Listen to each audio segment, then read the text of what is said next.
What's up, guys? UFC 225 just ended, and what a card. I mean, it was a good card. It was a really good card, but there was a lot of weird calls in some of the judging scorecards.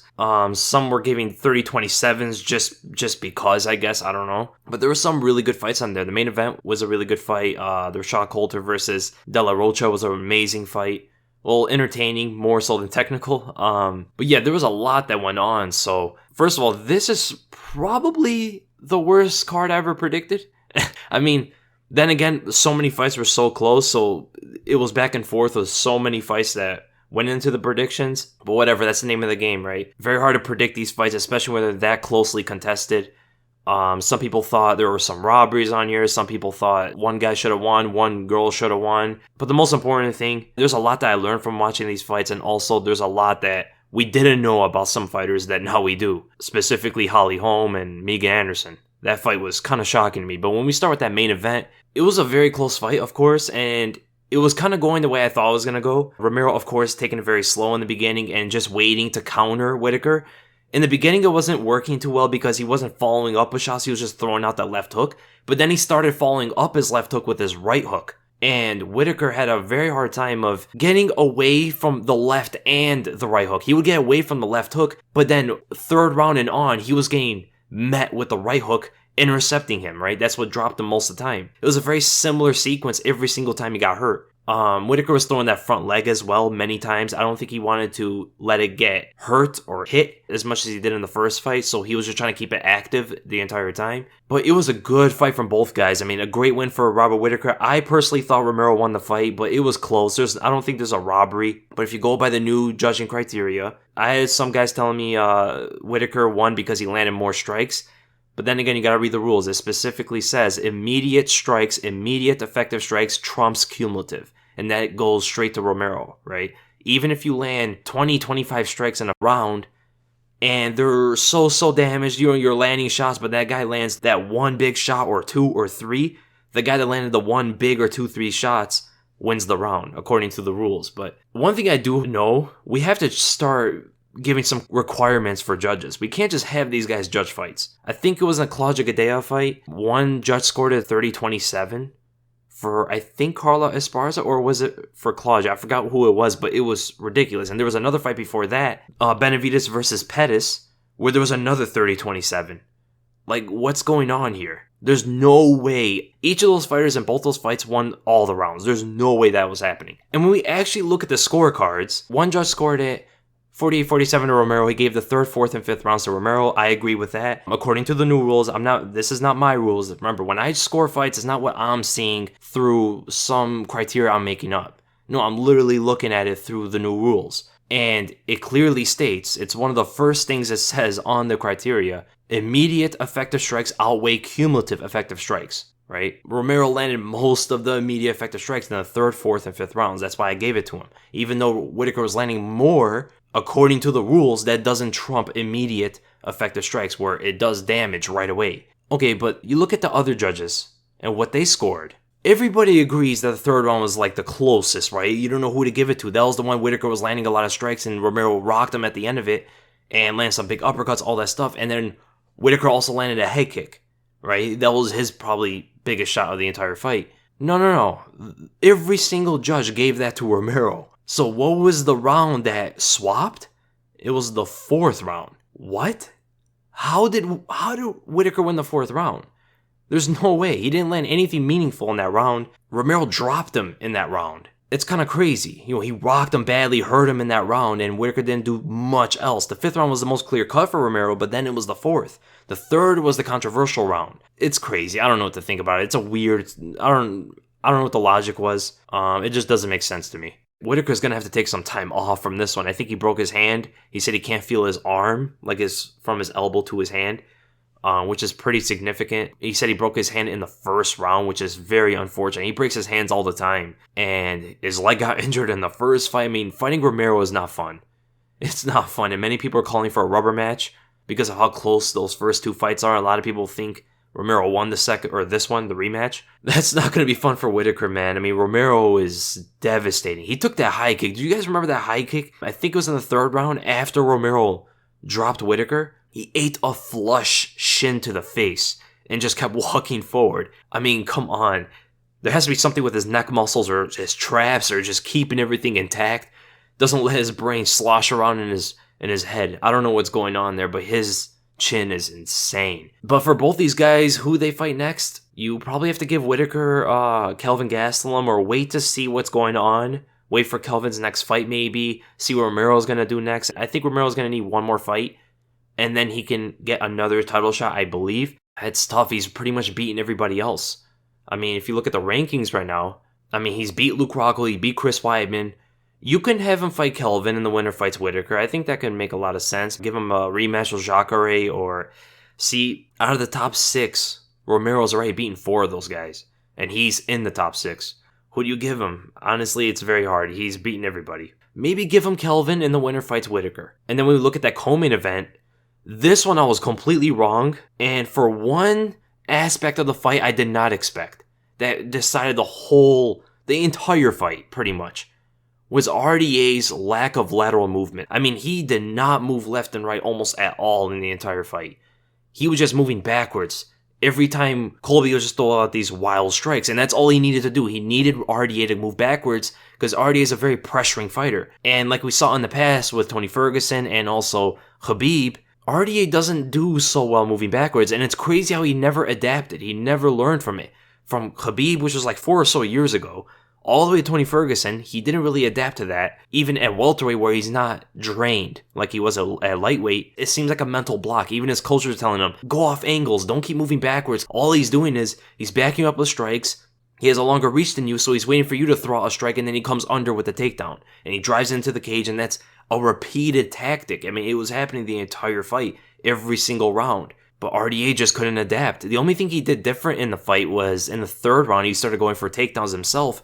Because if you didn't hear Jason Perillo, he told RDA, just try to take him down too. Don't just keep backing up and try to strike. Try to take him down too. Push him back. And it started to work, but then he abandoned it again. Then he started moving back again on the wild strikes of Colby. I did not expect that at all. Colby, phenomenal wrestler, really good cardio, high pace. When he went out there in the 1st round like that, and that's another thing, that was another X factor nobody knew about Colby. Could he keep that pace for 5 rounds? Because he's never been 5 rounds, and we've seen him gas out a little bit before. Impressive. I mean, he was able to keep that pace for 5 rounds, just getting riding points on RDA. I mean, it was pretty dominant with the wrestling sometimes. His striking has a long way to go, but it got a lot better. He's a lot better with distance now. He was always just outside the reach of RDA, and then he'll use the retraction as an entry for his takedowns, which was really well timed by Colby. Impressed me a lot there. And Colby's your now interim champion. I mean, winning a decision. He's going to have to fight Tyron Woodley now. It's finally going to happen. So many people doubted Colby Covington just because they hated him. He's legit, man. He has the skills. He's a tough guy. He has a durable chin. Can he beat Tyron Woodley? I don't think he can, but Tyron Woodley likes to back up too, right? He likes to back up to the cage, and Colby can outpace him if he doesn't get caught, right? He can get caught by that right hand, and I don't think he needs to take down Tyron Woodley. I think he just needs to keep working Woodley and just weaken him throughout the fight. Weaken the power as well, although the power will be there the entire fight, but the speed will be lacking for Colby to take advantage of. I like Tyron Woodley's chances in that one, as I think do most. And RDA, man, he was on a roll. You know, he just beat Robbie Lawler, but then again, Robbie Lawler was moving backwards and allowed RDA to pressure him. So this is something a little bit new we've seen in the welterweight division from RDA. So what's going to happen with these two guys? Colby Covington, of course, going to fight Tyron Woodley. RDA, there's a lot of choices for him. I like RDA versus Stephen Thompson. Both lost a decision, didn't take too much damage. So that would be a pretty good one. I mean, Stephen Thompson did get dropped. There's that. But that, I think, would probably be the next fight. Or you could put RDA against Kamaru Usman. And then the Holly Holm versus Megan Anderson fight. This is the one that impressed me the most. Or I would say caught me unexpected the most, as I think did most. Holly Holm wrestling. I mean, she put on the wrestling shoes and went at it at Megan Anderson. That was kind of impressive, but it was also kind of underwhelming from Megan Anderson's part. I mean, she didn't do much in the grappling. A lot of deficiencies there. As Dominic Cruz would say against the cage, nothing an underhook couldn't help, right? She just needed to drive some underhooks. She didn't do any of that. She was just driving the overhook on one side and trying to push up Holm with the other arm. It just wasn't enough. Holly Holm was just able to get the body lock because there was nothing stopping it. Able to take down Megan Anderson and even getting some double legs. I mean, they were kind of draggy. I guess you would say that she was dragging her feet a lot of times, but it was enough because Megan Anderson didn't really hold any balance under her. Long stance, and she throws those knees really high up. She gets on one foot, and Holly was timing that. I mean, she got caught in the first round pretty badly, but throughout the fight, she was timing that and taking her down and on top. When have you seen such easy mount passes? I mean, she was getting the mount every single time she got her down. I think she got 4 takedowns and got them out every single time, landing hard strikes over the top. Anderson did some good jobs of trying to reverse the position with her length, but it just wasn't enough. On the feet, I expected this to be a striking match. I did not expect Holly Holm to have that advantage like that. Very good game plan from Holm, very good game plan from her coaches. I'm very impressed with Holly Holm in this one. That's what I like to see. I like to see when they create new aspects of their game and utilize that, you know. I love seeing that kind of stuff. And what's going to be next for these two? Holly Holm's in a very tough position. She's not going to fight the champion. I don't think in either weight class. I think they want to do a Nunes versus Cyborg, and I think that's what everybody wants to see. And then if you look at the bantamweight division, who can she really fight? Maybe a rematch with Jermaine Duranamy or Juliana Pena if she comes back. They could do Caitlin Vieira if Amanda Nunes is going up to 145. I like the winner of Kat Zingano versus Maria Renault. I know she fought Maria Renault before, but it was a while ago, and she doesn't have too many options at this point. For Megan Anderson, I mean, who can she fight? She's at featherweight. They need to bring in some new blood. Maybe wait for the Ultimate Fighter to happen and then fight someone off that show. I don't know what's going to happen with her. There's nobody else in the division. Orlovsky versus Taito Vasa was a good fight. Back and forth. Orlovsky was showing his experience a lot in the fight. He was moving with the punches very well. It looked like he was getting caught clean, but he really wasn't most of the time. He did get caught by that elbow against the cage. The left hook in the first round, it looked like it dropped him in real time because of the angle, because of the camera angle, but he really didn't land it. It kind of landed on his shoulder and he tripped backwards. Against the cage, though, Taito Vasa has some of the nastiest elbows in this division. Up elbows, elbows over the top, and he's very good at creating space for them, right? He separates space on the inside and creates the opening for his elbows. Very well done by Tuivasa. But he had this problem where he kept pulling in too close or pulling at very short ranges, right? He's a shorter fighter. He has a shorter reach. So he's not going to be able to pull on longer fighters at such a close distance, right? And he tried to enter after that, but he kept getting caught by combinations, bloodying him up a little bit. But it was a good win for Tuivasa. I mean, beating a old veteran, it was a close fight as well. A lot of split decisions on this card, man. A lot. For these two guys, for Orlovsky specifically, there's not too much he's going to be able to do. I mean, he's going to be staying outside the top 10, I think, for now. Maybe fight Olenek, or he can even fight a Justin Willis. You know, Justin Willis is on a roll right now, so that would be a good fight. And then for Taito Vasa, he has some choices here. Maybe the loser of Ngannou versus Lewis. I like that. That'd be really fun. But he has a high ceiling. 25 years old, man. Youngest heavyweight in the division right now. At least in the top 15. And then the fight of the century. CM Punk versus Mike Jackson. This was kind of frustrating to see after the first round. Especially because Mike Jackson was really taking his time. He just was casually moving. He wasn't trying to finish the fight, even though he could have many times. Even the ground and pound, he could just went off on CM Punk, and everything was landing. Every strike he threw on top was landing. His right counter was precise, more so because CM Punk was open to them. But man, these fights shouldn't be happening too often. I mean, it was not a good fight at all. CM Punk, I greatly respect what he's doing.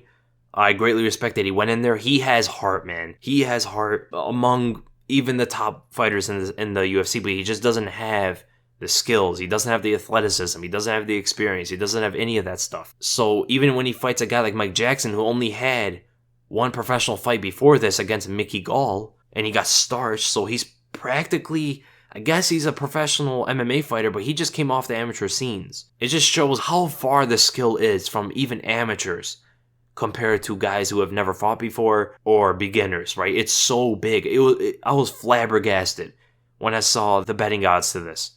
CM Punk was only a 2-1 underdog. Are you serious? That's why you saw my prediction video, I put it to like, what was that, a 5-1 underdog or something like that for CM Punk? This was by far the clearest fight for me to pick. By far. So for these two guys, I don't know what's going to happen with CM Punk. I actually don't know what's going to happen with both these guys. I don't know if they're going to fight in the UFC ever again. But we'll see. For CM Punk, a lot of people bash on him, but this is what he loves to do. You know, this is his dream or whatever he wants to keep fighting, even if it's in the UFC, even if it's not. I just hope he continues if that's what he wants to do. Overeem versus Curtis Blades. This was interesting. Curtis Blades really showed his wrestling, really catching Overeem off guard, blasting right through. He's so strong. He's stronger than I expected because nobody takes Overeem down. Really nobody. Stipe took him down one time, but that was only because Overeem threw a leg kick at him, that side kick to the leg. He missed and got off balance. Curtis Blades was just taking Overeem's balance away from him. So that was very impressive. Nobody does that to him. And Curtis Blades, I think, just earned himself, if not a title shot, he is like one fight away. He is one fight away because you have a guy like Volkov, right? Volkov just beat Verdum. I know he just beat Overeem, who was higher ranked than Verdum, but they're just neck and neck right there. Curtis Blades lost to Ngannou. Volkov never lost in UFC, so they both have their claim. Maybe they fight each other, but then again, you're going to eliminate one of the prospects, so that's tough to do right now. Overeem is just, I don't know what he's going to be doing in his career now. I mean, he's taking 2 devastating knockout and then TKO losses. This one was really bad. Curtis Blades could have landed those elbows, I think, if he wanted to throughout the fight whenever he took him down, but out of nowhere, he just went off with elbows, and he just started exploding with them, and then it created like an instant bloodbath. It was insane. And Overeem was just, his chin is gone, man. But for Overeem, he was ranked number 2. Maybe fight Mark Hunt. Or maybe a Marcin Tybura. No, I like him to fight Marcin Tybura. And then for Curtis Blades, like I said, he could fight Volkov. He could fight for the belt next. And then Collazo versus Carla Esparza. Good fight. Collazo really showed her strength advantage here. I mean, she was obviously stronger, physical and everything. But she took more of a boxing approach, which I did not expect. There's a lot of things in this fight I did not expect coming from their game plans and what they were thinking of, the things they were thinking of coming into a fight. I did not see her coming here as a boxer. She was winning most of the exchanges. She had a very good right counter, but then she got caught in that first one. When she went in for the right hand, didn't set it up, Carla met her with that blitz, right? And Carla throws her whole body into them. Even though she's not as powerful of a striker, her body weighs all the way into these strikes, so it's going to cause some damage. Collazo took one right on the chin, stunned her, and then eventually I think dropped her, right? That was shocking because Carla really doesn't hurt anybody on the feet. But that was a pretty close fight. That was pretty close. I gave it to Collazo, but I don't think there was a robbery either way. Another split decision. I think this was the one where someone gave it a 30-27, which is insane. Absolutely insane. So who these two should fight next? Collazo with a win. I mean, there's not too many options. Maybe fight Tisha Torres. I think it'd be a pretty good one for Carla Esparza. Maybe fight Tatiana Suarez. I think it'd be a pretty fun one. 2 wrestlers, the best wrestlers in this division. Collazo is also there as well, but that would be a pretty fun one. Ricardo Lamas versus Mirsad Bektic. Interesting fight. Not the best fight. They both have very similar styles, like I anticipated. Both wrestling a lot. Mirsad was reversing and countering Lamas with his own wrestling, right? Lamas would go for a takedown, and Mirsad would easily be able to stuff it, create an angle, and then go for his own takedown. Just keep reversing the positions on Lamas. Excellent work by Bektic, man. I mean, it's a very good win for him. Ricardo Lamas is older in this game now.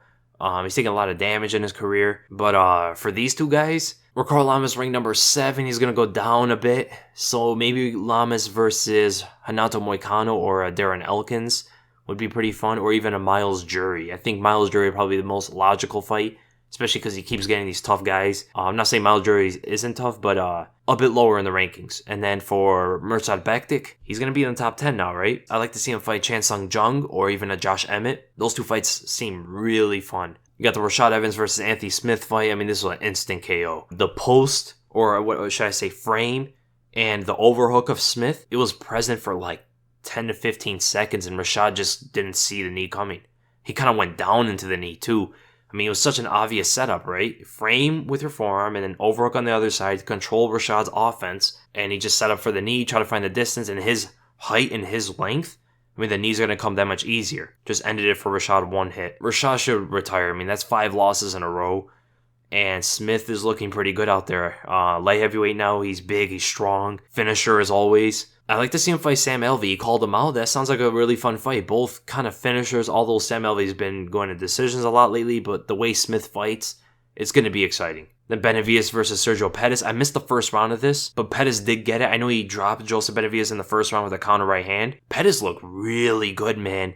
And what, does he earn himself a title shot after this? I mean, his striking was so crisp. His distance work was a lot better. His takedown defense was way better. It was so much better than it ever was before. Benavidez was throwing his same overhands, hooks, wide punches, and against a guy like Sergio Pettis, like I said in my prediction video, if he just sticks to that and tries to stand with Pettis the entire fight, he's going to lose the fight. But what shocked me and I didn't expect from this was how Benavidez just did not set up his takedowns.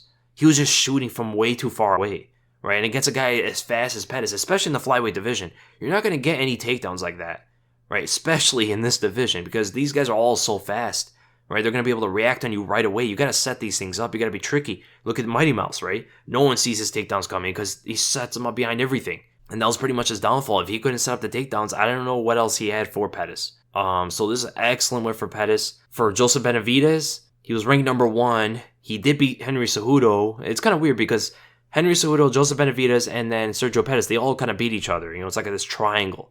And they all beat each other by decision. But for Benavidez, I like to see him fight Ray Borg. For Sergio Pettis, if Mighty Mouse is going to be out for a while and they're sticking with Henry Cejudo as the next guy, maybe Pettis versus Jussier Formiga. Clay Guida got instantly submitted by Charles Oliveira. That guillotine was right in there. Clay Guida's submission defense has just plummeted, right? He used to be known for the submission defense. Nobody was able to get anything off on him. Now he's getting submitted left and right. And against Charles Oliveira, he put a lot of pressure on Guida, which was kind of surprising in itself, because Guida's usually the guy that does that, and he has all this crazy footwork. It's hard to get a hold of the guy sometimes. He went for the takedown, guillotined right away. Not a good fight for Clay Guida there. For these two guys, I don't know about Clay Guida. I don't think he has too much longer in the sport. He could fight anyone outside the top 15. And for Charles Oliveira, I like to see him get actually Olivier Aubin-Mercier. I think that'd be an excellent fight. So yeah, guys, those are my reactions of the fight. Pretty good card.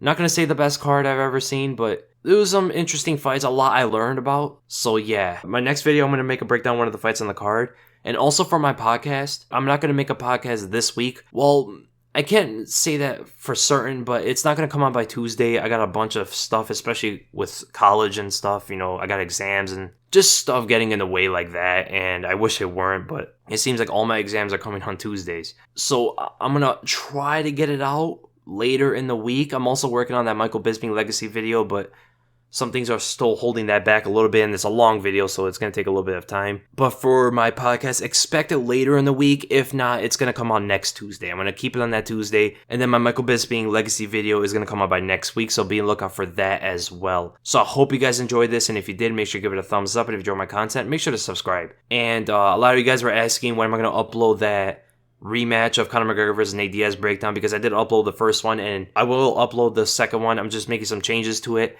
That's going to come out probably by Tuesday, because I already have most of the editing done with it. I just got to add a few things in the render and all that kind of stuff, and then I'll have it out for you guys by Tuesday, so you guys can compare what did Conor change from the first to the second, what did Nate Diaz do, and I explained that as well. So be looking for that as well. And again, thank you guys so much for watching, and I'll see you in the next video.